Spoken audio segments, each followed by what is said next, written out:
Hi, it's Evans. So today's big question is how do we program a computer?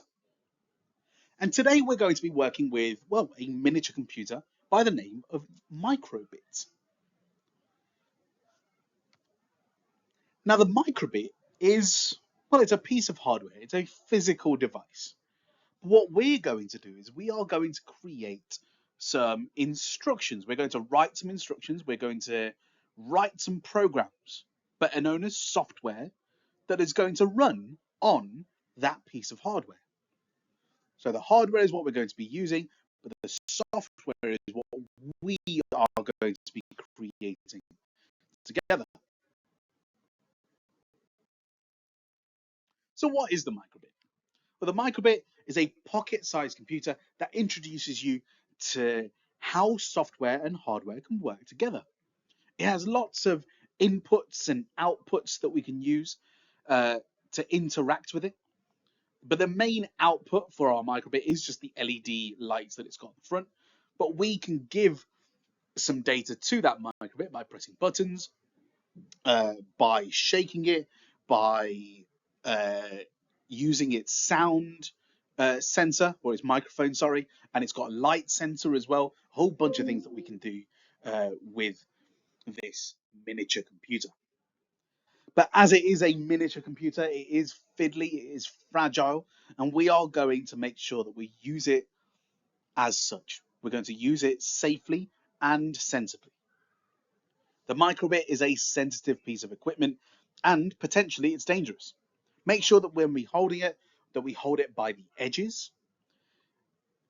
When using the cable, only pull it by the main sections, not the length of the cable, and avoid touching any of the circuits at the back.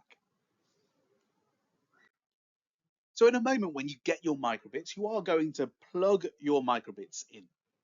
Now, if your USB wire isn't connected to the microbit yet, please make sure you do, but make sure you put it in the right way. If it's not going in, then you've probably just got it the wrong way around. So please make sure you turn it and insert it that way that it's meant to go. After you've done that, the USB can be plugged into the top of your computer, so just above your monitor. If you lean over, you'll be able to place your microbits inside one of the USB ports there. Your microbit will then be dangling in front of your monitors. That's the way we want it, so we can see what it is that we're doing. Once you plug it in, you'll be able to see what was loaded on that microbit from a previous lesson. But we are going to give it our own instructions and our own things for it to do in just a moment.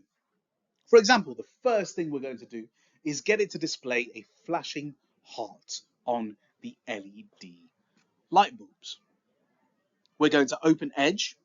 We're going to search for make code and open that link that's on the right hand side. One of the first things you'll see is a flashing heart tutorial.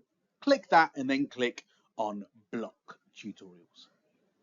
And quite simply, just follow the instructions that are at the top. If you're ever stuck, there is a light bulb icon just below the instructions. You can click on that light bulb and it will show you what it is that that code is meant to look like. It will show you what it is that you're meant to be doing. There are a few stretches down there at the bottom. Stretch number 1, for example, is help the people around you. If you've got a flashing heart on your microbit and you've downloaded it correctly, then please help out the people around you. In fact, the first row that gets all that complete, I'll get the teachers to give you 10 merits for it. Stretch 2, can you make the heart rotate while flashing? And stretch 3, can you make the microbit flash different images? Now, once you've created some code on your make code editor, you are then going to download your program. Now, to do that, you are going to follow these instructions here.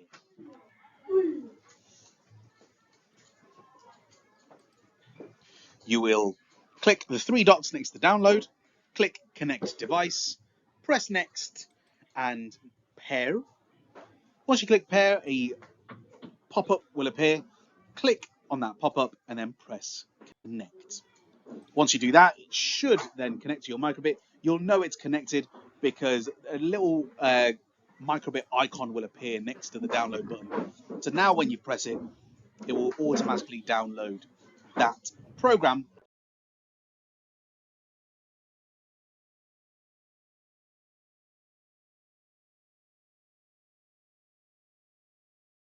to your microbits.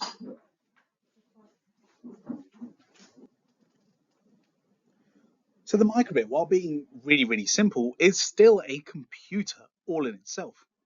But what three things do all computers do? Well, all computers take in some type of data like keys on a keyboard or mouse clicks or buttons on a microbit. It then processes that data and then outputs that data in some way.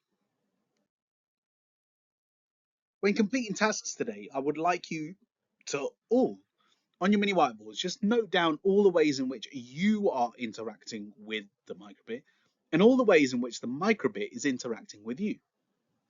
All the ways you interact with the microbit are called inputs. So any buttons that you press, any shakes you might be doing or whatever.